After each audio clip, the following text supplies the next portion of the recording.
Nampag sa bugbulobo.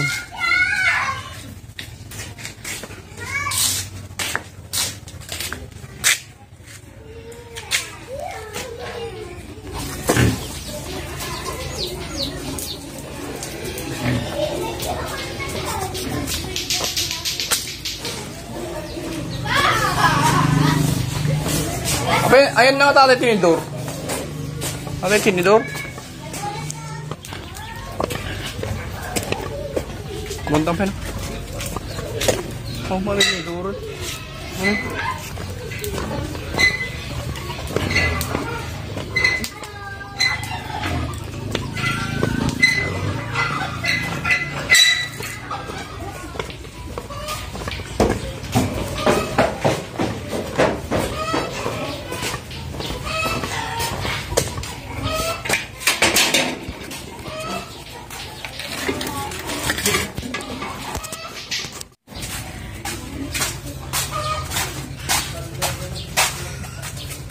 Nanakuha, merinda mo na. Sinapay.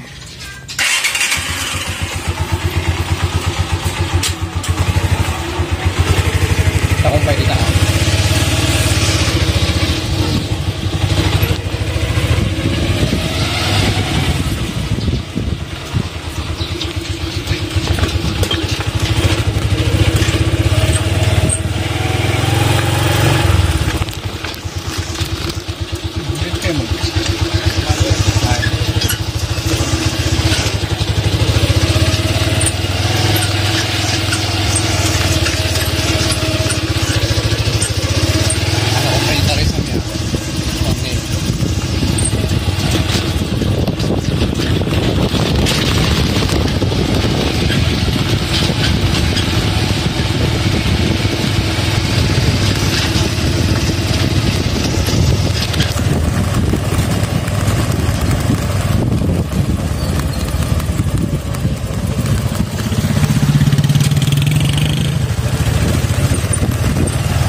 Jangan pa. Sampai gitu.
magsasaka dito mga kapatid. Naghihintay lang ng ng ulan. Hindi gaya sa mga may irrigation, pwede silang mag second crop. Pero dito mga kapatid, hinihintay lang namin talaga ng ulan. Gaya ngayon, walang ulan. Pinapatubigan namin mga kapatid. Pangatlong patubig na to mga kapatid. Ayan. Tingnan nyo yung langit. Walang kaulap-ulap mga kapatid. Ayan. Kung walang bagyo, wala nang ulan mga kapatid. Kaya nung nakaraang taon, puro generator yun mga kapatid. Mas mahal pa yung nagastos kaysa yung naani. Kaya kung hindi mo isakripisyo mga kapatid, wala, hindi mo matataniman. Lahat ng mga tao dito nag-generator mga kapatid. Generator ang naririnig ko sa mga tunog. Yan. Tabi-tabi dyan yung mga punla dito mga kapatid. Ito pala mga kapatid, ito yung punla na hybrid. Kasi nung nakaraang taon, ang tinanim ko dito mga kapatid, yung 7 ton. Napakaganda yun, kaya lang ang problema, medyo mas matagal. Kaya napakaraming tubig na maraming diesel na naubos yun mga kapatid. Pero ito ngayon, tatlong klase naman to mga kapatid, kasi yung binigay ng government, ano lang, 2 supot lang na tagta 3 kilo. Yun lang ang binigay. Yung Pioneer mga kapatid. Ito naman yung hiningi ko sa La Union. Ito to, yan. Ito ang isang guhit na yan. Yan yung pangalawa yung binigay ng government. At saka yung 2 hilera doon, yun yung binigay ko mga kapatid sa La Union. Yun yung tawag doon, Long Peña. Yun yung binili ko ng 369 na kilos yun mga kapatid, 4,000 plus. Yun lang. Hindi gaya noong araw na walang bumibili ng punla dito mga kapatid, yung inbreed dati. Sipon pa ako, nakaw. Kaya kung walang ulan, walang tanim mga kapatid. May tanim man, puro generator. Mas mahina ang bunga mga kapatid kung generator lang. Mas maganda kasi sa ulan. Ito mga 3 araw to mga kapatid, patubig ulit. Ayan. Hanggang sa may tubig ano to, mga siguro mga 14 days na to mga kapatid. 14 days na to. Bakit to kung may ulan, madali lang lumaki ito mga kapatid, kasi bugan ko siya ng fertilizer. Hindi kasi ako nagpundo mga kapatid. Yung sinasabi na pundo, yung isasama mo dun sa punla, yung fertilizer. Yung mga kasamahan ko dito, sinama nila, kaya mas maitim. Pero okay lang naman mga kapatid. Okay lang yan, hindi naman madali.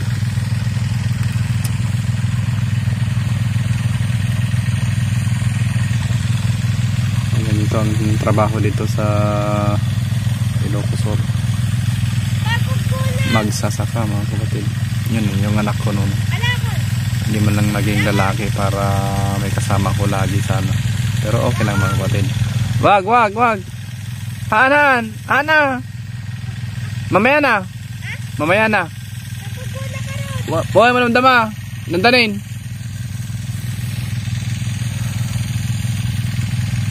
Tara, sama ka, sabi ko. Sumama naman. Magbibideo ka, sabi ko. Nag-video lang konti. Yun, tinamad na. Parehas ko rin na tinatamad mga kapatid. Kaya sana pag napanood nyo ito mga kapatid, paki-like naman mga kapatid.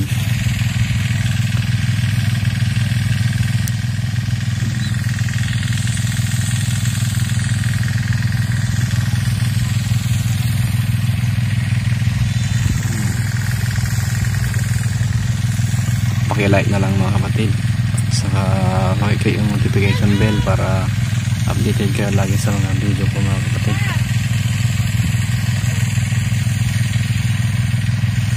Gustong maghugas na kasi naglaro dyan sa tubig.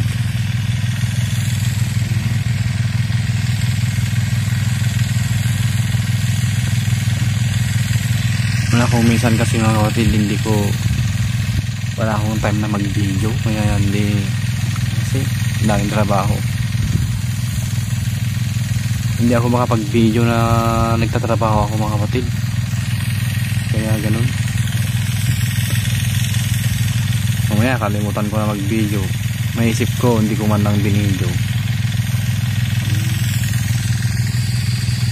Ito mga kapatid, libangan ko rin tong gusto ko kasing magtanim ng palay mga kapatid. Kaya ganun, marami akong trabaho. Maghatid ng video okay, mag sound system minsan, maghatid ng feeds sa mga pa-deliver mga kapatid. Yun. Lalo sa December, sa September, maraming magre-renta ng video okay mga kapatid. Kaya to, ako naman ang mag sa palay. Pero pag wala nang sa susunod na yung naman, yung bayaw ko naman ang titira dito.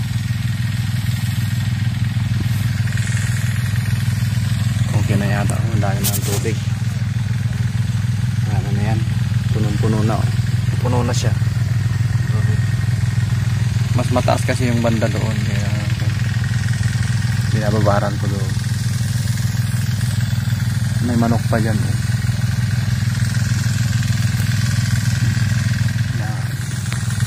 Yan ang buhay dito sa Pilipinas mga kapatid.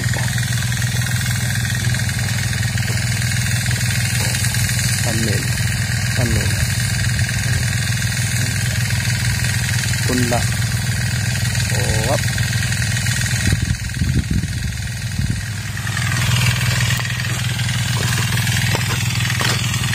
Okay na mga kapatid, tayo na natin yung generator at uuwi na kasi yung kasama ko dun na, umuwi na siya, bata nga naman.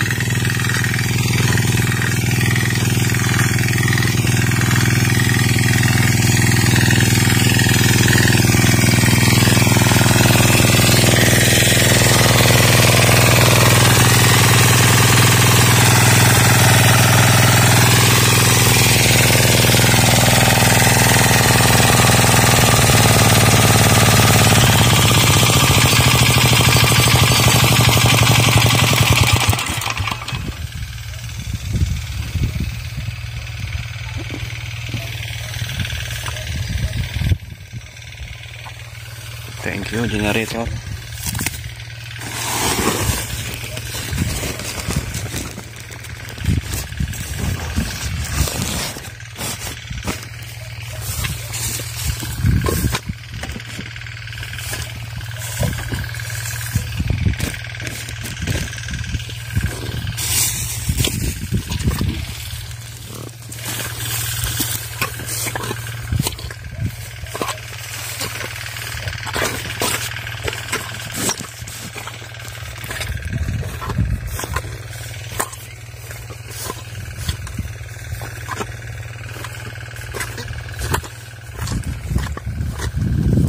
Kasama ko layo na yan, yun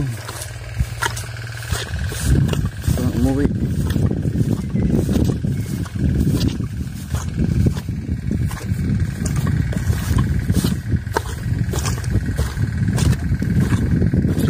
Doon ang bahay namin mga kapatid, doon sa may bundok na yan, doon ang kalsada, yun ang main road.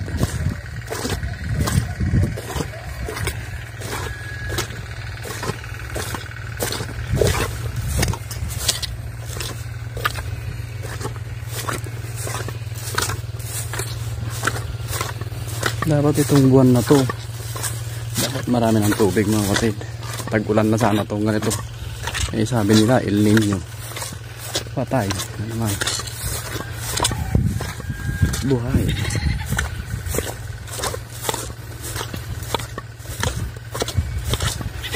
Hihingi po ako ng tulong sa inyo mga kapatid kung sino man ang makapanood nito. Sana po mag-subscribe at paki-like mga kapatid. I-click ng notification bell para updated kayo lagi sa mga ginagawa namin dito mga kapatid. Salamat mga kapatid.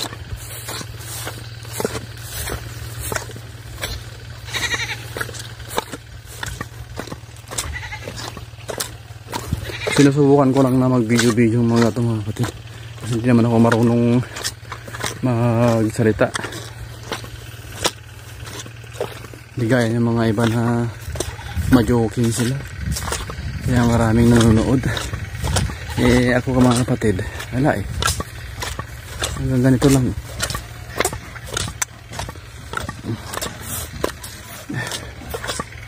Alas 5:30 na ng araw. Mababa na. Maliwanag pa rin ito sa cellphone pero medyo padilim na mga kapatid.